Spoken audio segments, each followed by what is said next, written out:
दोस्तों, जब हम नए नए शादी के बंधन में बंधते हैं तो एक दूसरे को समझना थोड़ा मुश्किल होता है। जो सपने हम प्रेम प्रसंगों के बीच में देखते हैं उनकी तस्वीर कहीं धुंधली पड़ने लगती है और वास्तविकता से सामना होता है। तब ऐसा लगता है कि जैसे वो सब झूठ था। पर ऐसा नहीं है दोस्तों। कई बार हमारी परेशानियाँ हमारे प्रेम पर हावी हो जाती हैं, लेकिन प्रेम अपनी जगह कायम रहता है। आइए आज एक प्यारी सी कहानी सुनाती हूँ आपको, एक दूसरे के लिए। भाग 1। आती हूँ, एक पल के लिए भी चैन नहीं है। पता नहीं कौन लगातार घंटी बजाए जा रहा है। कहती हुई लगातार बजती घंटी की आवाज़ से परेशान लतिका दरवाजे की ओर लपकी। मैं हूँ माँ, रीना। दरवाजे की दूसरी ओर से उनकी बेटी रीना ने आवाज़ लगाई। क्या हुआ? आज छुट्टी है क्या? आज ऑफिस नहीं गई? दरवाज़ा खोलते ही लतिका ने प्रश्नों की झड़ी लगा दी। ओ मम्मी, सांस तो लेने दो। एक साथ कितने सवाल पूछ डाले आपने। समझ नहीं आता कौन से सवाल का जवाब पहले दूँ। फिर भी कोशिश करती हूँ। आज छुट्टी नहीं है, मैं ऑफिस गई थी पर तबीयत ठीक नहीं लग रही थी, इसलिए छुट्टी लेकर चली आई। पर लगता है आपको मेरा इस तरह आना पसंद नहीं आया। कैसी बातें कर रही है? मुझे तेरा आना पसंद नहीं आया? क्या होता जा रहा है रीना तुझे? पहले तो कभी तुमने इस तरह से कोई बात नहीं की। छोड़, थोड़ा पानी पी ले, मुंह हाथ धो ले, गर्मा गर्म खाना तैयार है, थोड़ा खा ले, फिर ढेर सारी बातें करेंगे। मम्मी, मैं अब छोटी बच्ची नहीं हूँ कि घर में घुसते ही हाथ मुंह धोऊं, यूनिफॉर्म बदलूं, तभी कुछ खाने को मिलेगा। रीना सोफे पर ही पसर गई। लतिका ने बेचारगी में अपना सर हिलाया। उनकी नन्ही सी बेटी क्यों इतनी जल्दी बड़ी हो गई? छोटी बच्ची होती तो वे उसे डांट कर उठा देती और अच्छी तरह साबुन से हाथ मुंह धोने के लिए फोर्स करती। पर अब वे जानती थीं कि जैसे रीना का छोटी बच्ची बन पाना संभव नहीं है, वैसे ही उसे उन छोटे छोटे नियमों का पालन करना भी संभव नहीं है। लतिका ने बड़े प्यार से रीना के माथे पर हाथ फेरा तो उसकी आंखें खुल गई। सहलाओ ना मम्मी, अच्छा लगता है। क्या वे दिन लौट कर नहीं आ सकते? आप, पापा, मैं और रूपक भैया, हम दोनों कितना लड़ते थे, फिर भी कितना प्यार था हमारे बीच। आप कितना फ्रस्ट्रेट हो जाती थी, घर, नौकरी, हम दोनों को संभालते हुए। मुझे सब याद है, पर दिनों को पंछियों की तरह पिंजरे में दाना पानी देकर पाला नहीं जा सकता। वे तो सरपट उड़ ही जाते हैं, नीले आसमान में, ऊंचे और ऊंचे, फिर कभी न लौटने के लिए। जाते हुए एक हसरत सी छोड़ जाते हैं कि काश हम उन्हें सदा के लिए अपने मुट्ठी में बंद कर पाते। लतिका जी रीना के पास आ बैठी। मम्मी, आप कितनी अच्छी बातें करती हैं। मेरा मन होता है कि सब कुछ छोड़कर आपके पास चली आऊँ। धीरे धीरे सब ठीक हो जाएगा। जिस परिवार में तुमने जन्म लिया, जहाँ पले बढ़े, उसे भूलना इतना आसान नहीं होता। मम्मी, मैं सचमुच लौटना चाहती हूँ। उस घर में मुझे घुटन होने लगी है। रीना आंखों में आंसू भरकर बोली। क्या कह रही है रीना? अमोल से झगड़ा हुआ क्या? नहीं मम्मी, अमोल तो इतना बिजी रहता है कि हम एक दूसरे को देख भी नहीं पाते। कई दिन बीत जाते हैं। आजकल के नौजवान कितना तनाव झेल रहे हैं। तुम्हारी पीढ़ी की तुलना में हमारी जनरेशन कहीं अधिक आरामदेह थी। पर तुम और अमोल तो एक दूसरे पर जान छिड़कते हो। फिर ये अलग होने की बात तुम्हारे दिमाग में कहाँ से आई? 4 साल एक दूसरे को जानने परखने के बाद तुमने शादी का फैसला लिया, फिर अचानक क्या हो गया? पता नहीं मम्मी, क्या हो गया। शायद किसी की नज़र लग गई। जो अमोल शादी से पहले एक फ़ोन करते ही दौड़ा आता था, आकाश से चांद तारे तोड़ लाने की बातें करता था, अब मेरी परवाह भी नहीं करता।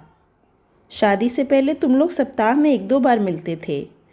खूब सज धज कर अपने व्यक्तित्व के सबसे अच्छे पहलू को सामने रखते थे। पर जब दो अजनबी साथ रहने लगते हैं तो सब कुछ बदल जाता है। छोटी छोटी बातें, घटनाएं, समस्याएं उठ खड़ी होती हैं और पहले की मिठास कहीं खो जाती है। लतिका जी ने रीना को समझाने का प्रयत्न किया। बात इतनी सी नहीं है मम्मी, बहुत सी बातें अमोल ने मुझसे छिपा कर रखी हैं। शादी के बाद जब मुझे उन सब के बारे में पता चला तो आप ही सोचिए मुझे कैसा लगा होगा। ऐसा क्या छिपाया अमोल ने? उसकी आधी तो सैलरी किश्तें चुकाने में चली जाती हैं। फ्लैट की किश्त, कार की किश्त, यहाँ तक कि फर्नीचर की भी किश्तें। पर छोटे भाई को डॉक्टरी की पढ़ाई का खर्च भी वही उठा रहे हैं। ऊपर से अगले 4-6 महीने में उनकी बहन की शादी होने वाली है। शादी में वे अपने माता पिता को 2 लाख रुपए देना चाहते हैं। कहाँ से आएगा ये सब? रीना लगभग रो पड़ी। ओह मेरी प्यारी बिटिया, कितना तनाव झेल रही है। पर तू क्यों चिंता करती है? ये अमोल की प्रॉब्लम है, खुद सुलझा लेगा। सब कुछ इतना सरल नहीं है माँ। अमोल ने कहा नहीं कुछ, पर क्या मैं समझती नहीं कि वो उम्मीद करता है कि मैं उसे फाइनेंशियली इस उलझनों से निकालूं? ऐसी भूल मत करना। मान लो तुम नौकरी नहीं कर रही होती तो कैसे काम चलता उसका? वही तो माँ, मुझे हर पल ऐसा लगता है कि अमोल ने जानबूझकर मुझे अंधेरे में रखा। धोखा दिया है उसने मुझे। यदि वो शादी से पहले ये सब बता देता तो मुझे इतना तनाव तो नहीं झेलना पड़ता। मिडिल क्लास फैमिली में ये सब आम सी बातें हैं, इसलिए मैंने शादी का विरोध नहीं किया। पर तब तो तुम अमोल के प्यार में इस कदर डूबी थी, उसके अगेंस्ट कुछ भी सुनने को तैयार ही नहीं थी। यही तो भूल थी मेरी।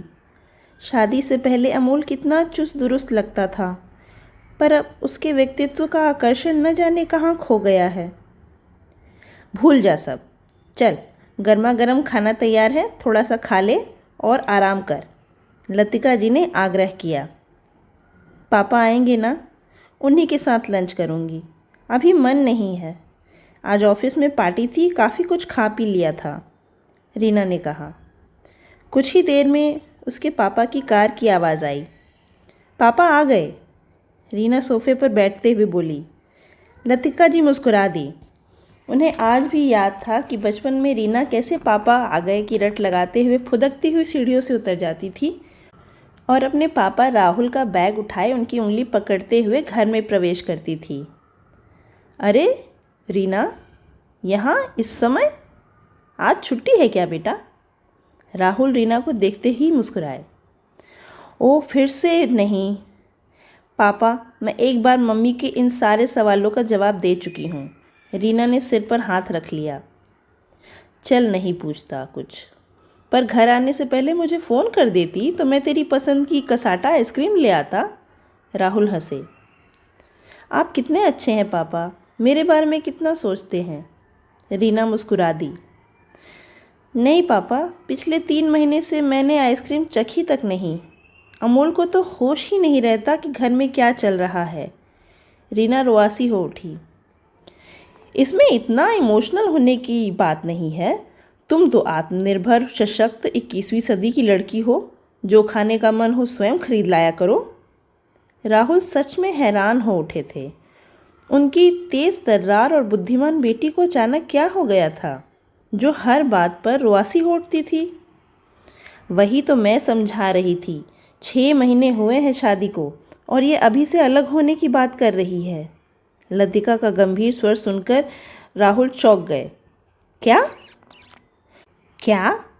मुझे तो विश्वास ही नहीं हो रहा कि हम रीना की बात कर रहे हैं। शादी क्या गुड्डे गुड़ियों का खेल है कि जब मन आया संबंध तोड़ लिया? तो क्या शादी जीवन भर की जेल है पापा? मैं पूरा जीवन घुट घुट कर जीने को तैयार नहीं हूँ, रीना बोली। मैंने तुमसे बड़े लाड प्यार से पाला है, अच्छी शिक्षा दीक्षा दिलवाई है, तुम्हारी इच्छा अनुसार धूमधाम से तुम्हारी शादी की है, अपनी क्षमता से अधिक खर्च किया है मैंने। पर अब इस उम्र में मैं नहीं चाहता कि तुम संबंध विच्छेद कर घर लौट आओ। राहुल जी के स्वर में पीड़ा स्पष्ट थी। मम्मी, मुझे पता था पापा यही कहेंगे। रीना अब बहस करने पर उतर आई थी। रीना, तुम्हारी प्रॉब्लम क्या है? शादी से पहले 2 वर्षों तक तुमने मेरा जीना मुश्किल कर दिया था। तब तो तुम्हें अमोल सर्वगुण संपन्न लगता था। अब उस जैसा कोई दूसरा देवदूत संसार में था ही नहीं, पर आज 6 महीने में ही उसमें कांटे ही कांटे उगाए। राहुल जी क्रोधित होकर बोले। तब के अमोल में और अब के अमोल में धरती आकाश जैसा अंतर है पापा। क्या अंतर आ गया है, मैं भी तो सुनूं। अमोल तुम्हें मारता पीटता है, शराब के नशे में धुत रहता है, या किसी और से चक्कर चल रहा है? ऐसा कुछ नहीं है। तो फिर क्या है जो तुम्हें विचलित कर रहा है? उसके माता पिता भाई बहन तो साथ रहते नहीं जो कोई समस्या खड़ी कर सके। वो दिन रात व्यस्त रहता है पापा। मेरे लिए तो उसके पास टाइम ही नहीं है। ऐसे ऊंचे पद और ऊंचे वेतन का क्या लाभ यदि सब कुछ किश्तें चुकाने में ही चला जाए?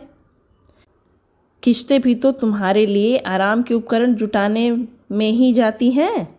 शानदार flat, luxury car, LCD TV, fridge, air conditioner, क्या इनमें से एक भी सुविधा ऐसी है जिनके बिना तुम जीना पसंद करोगी? ये सच नहीं है पापा। अमोल की फाइनेंशियल प्रॉब्लम इसलिए नहीं है कि उसने ये सब खरीदा है, बल्कि इसलिए है कि वो अपने परिवार को हर उचित अनुचित ज़रूरतें पूरी करता रहता है। तो क्या हुआ, अपने परिवार के प्रति भी तो उसका कुछ कर्तव्य है। रीना, क्या हो गया है तुम्हें? तुम इतनी स्वार्थी और सेल्फ सेंटर्ड कब से हो गई? मैं स्वार्थी हूँ, सेल्फ सेंटर्ड? मुझे तो लगता ही नहीं कि मैं अपने पापा से बात कर रही हूँ। रीना सुबकने लगी। यही तो रोना है कि तुम अपने पापा से बात कर रही हो, जो नहीं चाहता कि शादी के 6 महीने बाद ही उसकी बेटी तलाकशुदा का ठप्पा लगाकर घर लौट आए। जिस समाज में हम रहते हैं वहाँ अब भी इस तरह की लड़कियों को सम्मान की दृष्टि से नहीं देखा जाता।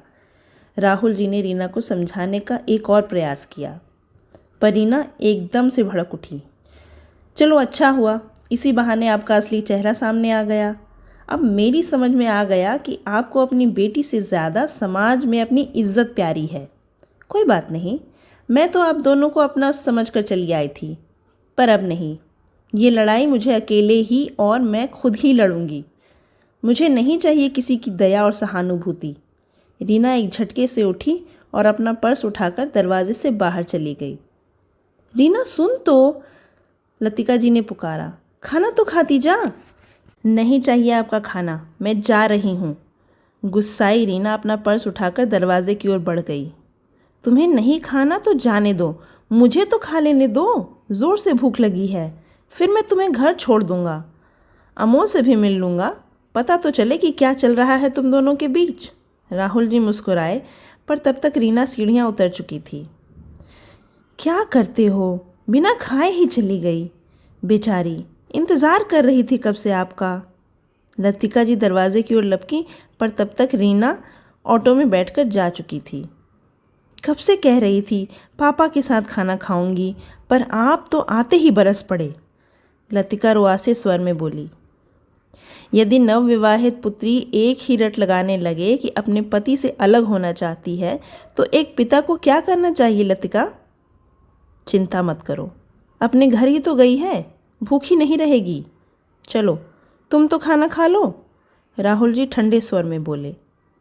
मुझे उसके भूखे रहने की चिंता नहीं है। अपने ऑफिस की पार्टी में खा लिया था उसने। मेरा मन तो उसके वैवाहिक जीवन को लेकर चिंता में है। शादी के बाद लड़कियां कितना आनंद सागर में गोते लगाती हैं, पर मेरी रीना तो जैसे बिल्कुल मुरझा ही गई है। मैं भी रीना को लेकर बहुत चिंतित हूँ, इसलिए तो मैंने उसे रुखाई से व्यवहार किया, ताकि वह समझ जाए कि अमोल से अलग होने का निर्णय में हम उसके साथ नहीं हैं। राहुल ने बात खत्म की और उठकर खड़े हो गए। बहुत देर हो गई लतिका, मैं चलता हूँ, सब ठीक हो जाएगा। नवविवाहितों के जीवन में कभी कभी ऐसी उथल पुथल होती है, पर इसका अर्थ ये नहीं कि वे अलग हो जाएंगे। राहुल लतिका को आश्वासन देकर कार्यालय चले गए, पर लतिका शून्य में बड़बड़ाती आकृतियों को देखती रही और सोचती रही कि पता नहीं रीना का क्या होगा। दोस्तों, अगर आप भी जानना चाहते हैं कि रीना के जीवन में आगे क्या हुआ, तो ज़रूर सुने इस कहानी का दूसरा भाग। अभी के लिए बस इतना ही।